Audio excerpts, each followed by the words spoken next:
Y ustedes saben que el Señor Jesús tuvo muchos milagros, y tal vez uno de los más conocidos, o por lo menos los que más les enseñamos a los chicos en la escuela dominical, es la multiplicación de los panes y los peces, la alimentación de los 5.000. Y es un milagro que, además de que es hermoso por lo simple, por lo poderoso, por la situación, por el pequeño que interviene con lo que traían solamente en sus manos, con el milagro que produce el Señor, hay una perla que quería compartirles y que quería que podamos reflexionar hoy. En Mateo 14 se menciona este evento, bien, y es la alimentación de los 4.000, pero después en Mateo 15 aparece otro milagro muy similar, donde alimenta a 5.000 personas, de forma muy similar y muy parecida. Y yo leía las dos partes y me puse a estudiarlo porque dije, son dos eventos tan iguales, tan parecidos, que quería ver cuál era la diferencia entre ellos. Ahora, pareciera como que cuando nos acercamos es el mismo milagro. Algunos dicen que puede haber sido una duplicación, otros, pero la realidad es que fueron dos milagros distintos y extremadamente parecidos. Por ejemplo, en el Mateo 14, no lo vamos a leer tal vez para que no se vaya el tiempo, pero son 5 panes y 2 peces, ¿recuerdan?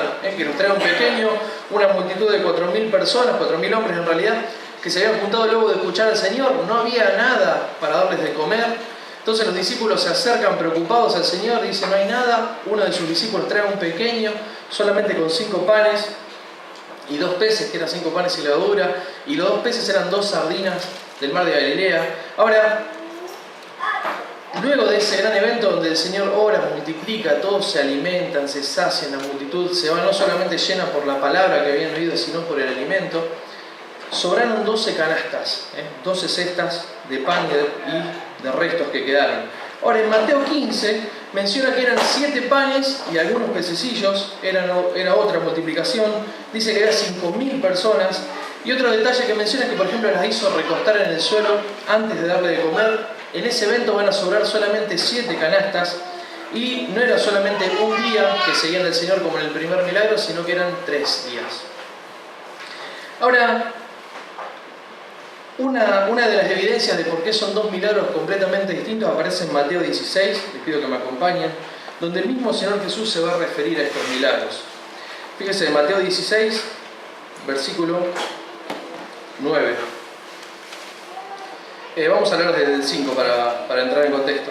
Dice, llegando los discípulos al otro lado, se habían olvidado de traer pan. Y Jesús les dijo, mirad, guardaos de la levadura de los fariseos y de los saduceos. Y ellos pensaban dentro de sí, diciendo, esto dice porque no trajimos pan. Y entendiéndole Jesús les dijo, ¿por qué pensáis dentro de vosotros, hombres de poca fe, que no tenéis pan? ¿No entendéis aún ni os acordáis de los 5 panes entre 5.000 hombres y cuántas cestas recogisteis? ¿Ni de los 7 panes entre 4.000 y cuántas canastas recogisteis? ¿Cómo es que no entendéis que no fue por el pan que os dije que guardaseis de la levadura de los fariseos y los saduceos? Entonces entendieron que no les había dicho que se guardasen de la levadura del pan, sino de la doctrina de los fariseos y de los saduceos. Más allá de que el enfoque es distinto, porque el Señor Jesús lo está reprendiendo para que tengan cuidado con la doctrina, que es un peligro que también al día de hoy tenemos que prestarle atención, menciona los dos milagros por separado: 4.000 panes, 4.000 personas alimentadas y 5.000 por otras. Pero dice, ¿no recuerdan ese evento? ¿No recuerdan que hubo pan para todos? Ahora, fíjense, antes de la segunda multiplicación, unos versículos más atrás, Mateo 15, 33, fíjense lo que pasa. Está en el segundo evento, la alimentación de los 4.000. Dice, lo vamos a leer, el versículo 32, dice, y Jesús llamando a sus discípulos dijo, tengo compasión de la gente, porque ya hace 3 días que están conmigo y no tienen qué comer. Y enviarlo en ayunas no quiero, no sea que desmayen en el camino. Entonces sus discípulos dijeron, ¿de dónde tenemos nosotros tanto panes en el desierto para saciar a una multitud tan grande? Y Jesús les dijo, ¿cuántos panes tenéis? Y ellos dijeron 7 y unos pocos pececillos. Y mandó a la multitud que se recostase en tierra y comieron y se saciaron y se alimentaron. Ahora, ¿sabes lo que me llama la atención y por qué lo traía acá en la cena? Que vos dirás, che, ¿qué tiene que ver esto? Entonces sus discípulos le dijeron, ¿de dónde tenemos tantos panes en el desierto para sacar? ¿Acaso no habían visto ya el milagro del Señor Jesús en la primera multiplicación? ¿Acaso no habían sus ojos visto el poder del Señor al elevar el pan y dar gracias al Padre, y que de repente eso se multiplicó y todos comieron y se saciaron? ¿Por qué los discípulos tuvieron esta corta memoria? ¿Por qué se olvidaron ¿Cómo hicieron para olvidarse de un acontecimiento tan glorioso y volver a dudar acerca de cómo el pan iba a ser provisto para tantas personas? Yo me pongo en el lugar del discípulo y bueno, acá somos un lindo grupo. Si tuviéramos que alimentarnos nosotros tendría que haber varias mesas con comida, por lo menos a mí, que me gusta comer. Pero estamos hablando de 4.000 personas. O sea, entiendo que hayan dudado, pero ellos habían visto hace poco un milagro. ¿Acaso no habían visto en primera persona el milagro potente de Cristo delante de sus ojos? ¿No habían repartido el pan? ¿No habían juntado el resto? La respuesta es sí. Pero la otra pregunta es inevitable, ¿se habían olvidado? Y la respuesta también es sí. Ahora, esa actitud me parece un poco inexplicable en los discípulos que estaban con el Señor Jesús. Pero pienso, a veces no nos pasa lo mismo a nosotros, y ahora quería llevar un poco el terreno devocional.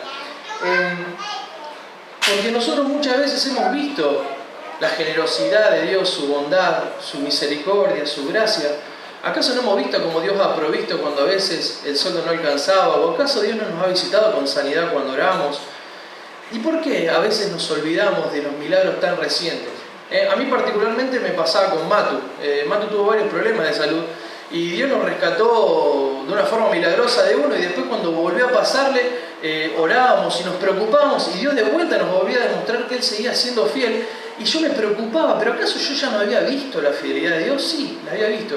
¿Acaso los discípulos no habían visto? Sí, pero se habían olvidado de lo que Dios había hecho. Entonces somos un poco olvidadizos cuando viene acerca de recordar la bondad de Dios.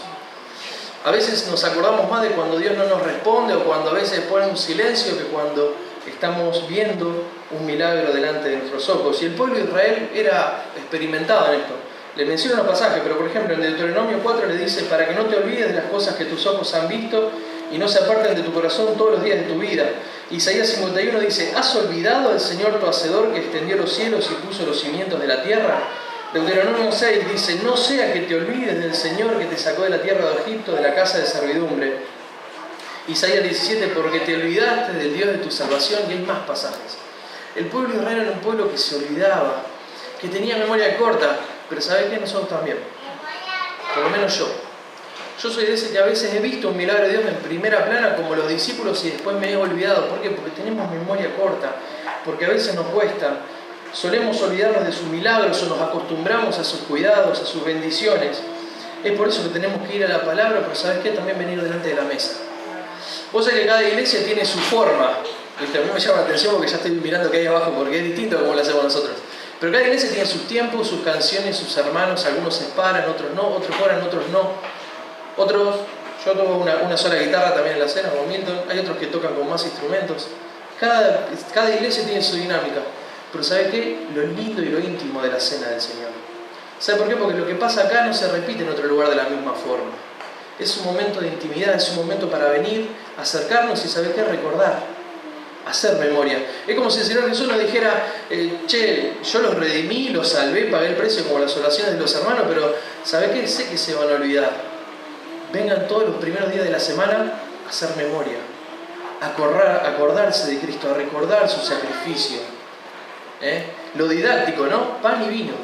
¿Podría ser más complejo? Sí, podría ser más complejo, podría ser algo que lleve mucho tiempo de preparación, pero pan y vino. Tan simple, pero a la vez tan profundo. Y muchas veces somos maravillados con la creación, con las bendiciones de Dios, pero nos olvidamos de que todo se trata de Él. Había una hermana que decía: se trata de Cristo, se trata de Él. Qué lindo estar alrededor de la mesa. Ahora, Pablo va a corregir el enfoque. Él, cuando manda la carta a los Corintios, la iglesia tenía varios desórdenes en cuanto al ágape que se realizaba junto a la cena del Señor, porque en ese momento se hacía la cena, pero además una cena, no solamente para los creyentes, sino para los que estaban, para los esclavos, para los que estaban cerca, para los pobres, para que todos se acercaran a compartir del amor de Cristo, pero había ciertos desórdenes. Entonces, Pablo le va a corregir el enfoque y acompáñenme, 1 Corintios 11, que es un pasaje muy conocido.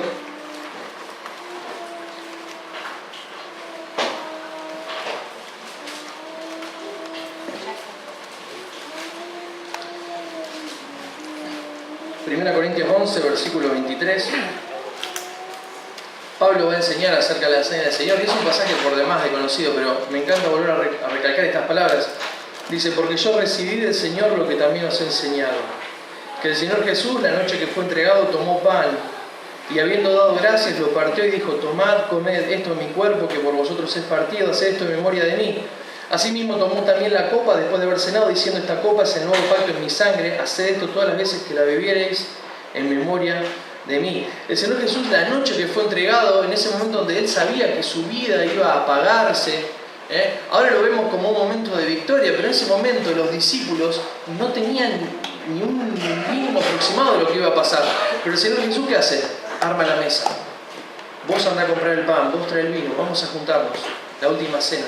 Un momento de intimidad que empezó con sus discípulos, pero se trasladó a nosotros. Hagan memoria de mí. Acuérdense, piensen en mí, no se olviden. Si es necesario, todos los primeros días de la semana, siéntense alrededor de la mesa. Que no sea costumbre. Olvídense de los problemas de la semana, olvídense de tal vez los ruidos, olvídense de la calle, lo que hay que hacer el día de mañana, que seguramente está cargado. Esperen, piensen en mí, piensen en Cristo, piensen en el Señor. Pensar en su cuerpo, molido por nuestros pecados, como usa esa figura tan gráfica de Isaías, donde el Señor recibe todos los castigos sobre su cuerpo. Una vez en una cena hice un estudio forense de lo que le había pasado al Señor. Terrible, cada detalle, todo lo que Él tuvo que padecer y sufrir. Ahora tenemos que entender que eso fue por mí, fue por vos. Vos tenías que estar en ese lugar y Él entrega su cuerpo por el tuyo. Él sufre lo que yo debía padecer. Su sangre simbolizada en la copa, simbolizada en el vino. Esa misma copa que Él no quiso tomar porque lo que venía era demasiado grande. Padre, pero que no se haga mi voluntad, sino la tuya.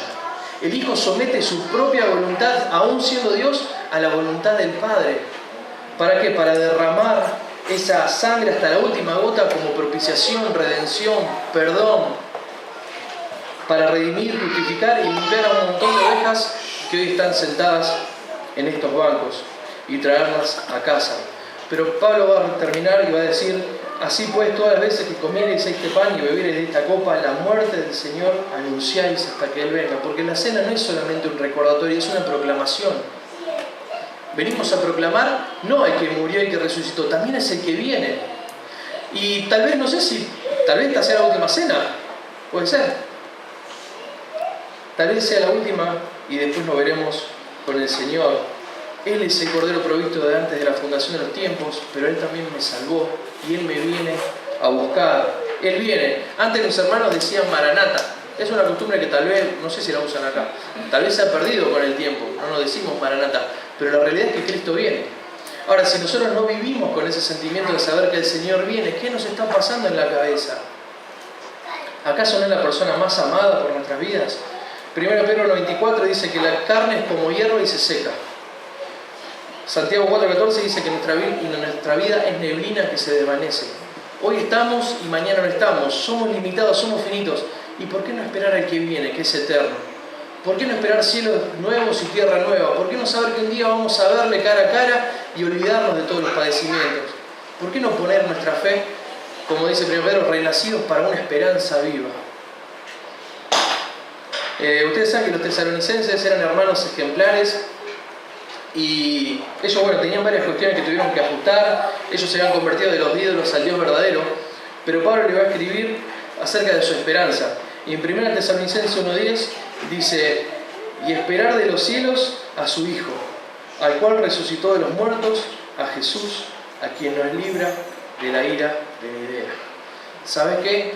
Aunque nos olvidemos, aunque hoy hayamos venido desenfocados, hay veces que tengo que hacer el ejercicio de enfocarme a lo que he venido a hacer, para que no sea un momento más.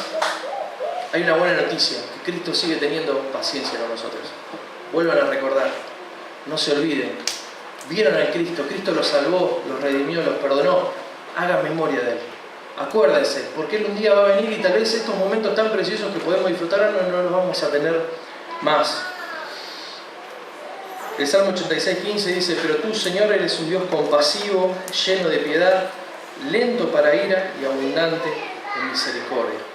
Vos sabés que hay veces que me siento en la cena y me siento como que no tengo mérito. No sé si te pasó. A veces siento y digo: ¡fua! ¡Qué grande que es la gracia! Me pasa, me sobreabunda. No tengo nada para ofrecerle al Señor. ¿Viste? Pablo decía que todo lo que él estimaba para él como ganancia era tenido como nada. La palabra es mucho más gráfica, pero como nada. como basura. Ahora, ¿vos te pensás que nosotros, si pudiéramos extender nuestros títulos, podríamos conmover en algo al Dios creador y todopoderoso? Nuestra lista de méritos no es nada, pero la de Cristo sí. Nunca pecó, enmudeció delante de los que lo maltrataban, ni una palabra salió de su boca. Impecable en el sentido literal de la palabra, Él no pecó. Ahora, cuando me siento así, cuando me siento que estoy por participar de los símbolos y pienso en mi ineficacia, pienso en que me falta, pienso en que Dios es muy paciente conmigo, cuando pienso en que me la paso tropezándome y Él me levanta, recuerdo este texto. Acompáñame a Salmos 130, versículo 13. Ya terminamos.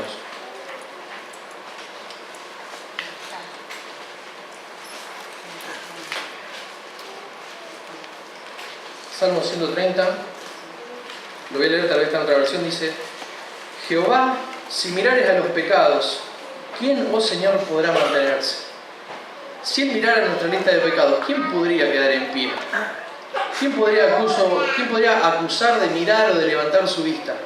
Ninguno de nosotros. Pero el versículo 4 dice: pero en ti hay perdón para que seas reverenciado, porque nadie puede quedar en pie delante de su luz santa. Efesios 1:7 dice: en quien tenemos redención por su sangre, el perdón de pecados según las riquezas de su gracia. Vos sabés que el Señor Jesús en la cruz dice muchas cosas. Las palabras que dice el Señor Jesús, si agarráramos cada una de ellas podríamos estar horas reflexionando, porque son... Pero hay una que es tal vez la que más me conmueve, que es cuando los soldados agarran y empiezan a romper sus ropas. Y Él va a emitir unas palabras que son las que le llamó la atención al centurión, a los soldados que están debajo, porque dice: Padre, perdónalos, porque no saben lo que hacen. Podría haber dicho tantas cosas, pero Él estaba pensando en los que estaban rompiendo, burlándose de Él, los que anteriormente lo habían escupido, le habían insultado. Estaba pensando en la multitud que lo despreciaba, estaba pensando en los discípulos que incluso se fueron algunos asustados. Padre, perdónalos porque no saben lo que hacen. Fluye perdón para esos hombres que estaban al pie de la cruz, pero también fluye perdón para nosotros, desde la cruz, a través de Cristo y en el trono del Padre. Estamos invitados a una mesa donde somos perdonados, redimidos, pero ¿sabés qué? Hagamos memoria, acordémonos, pensemos en Cristo, volvamos a pensar en qué es lo que hizo por nosotros, de cuánto pecado hemos sido perdonados.